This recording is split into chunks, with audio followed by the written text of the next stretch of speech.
որևէ հետազոտություն, որը խոսում է այդ GLP-1-ի ագոնիստների եւ ստատինների փոխազդեցության վերաբերյալ եւ ինչպես է դա ընդհանրապես անդրադառնում լիպիդային պրոֆիլի վրա այս պրեպարատների ընդունումը։ Ճիշտ ասած, ստատին եւ GLP ագոնիստ իրենք յուրաքանչյուրը իր ցուցումով կախված դիսլիպիդեմիա եւ մետաբոլիկ սինդրոմ կամ շաքարային դիաբետ ունեն այսպես ասած ցուցում, որպես եթե դուք նկատի ունեք ապահովության առումով կամ եթե որևէ փոխհաստեցություն բացասական առումով դվյալ բահին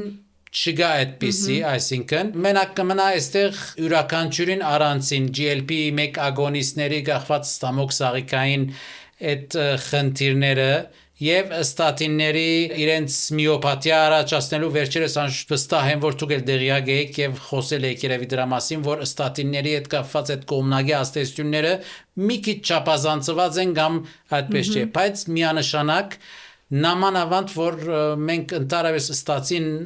ընդունող բուժարուն մենակ ստատին չի ընդունում ինքը քրոնիկ հիվանդություն մետաբոլիկ սինդրոմ սրտային անբավարարություն կամ այսպես ասած սիրտանոթային համակարգը այսինքն այդտեղ գոյություն ունի եթե մեկ աստիճանի կողմնակի ազդեցություն փոխհաստեցությունների հետևանքով կարող է այդ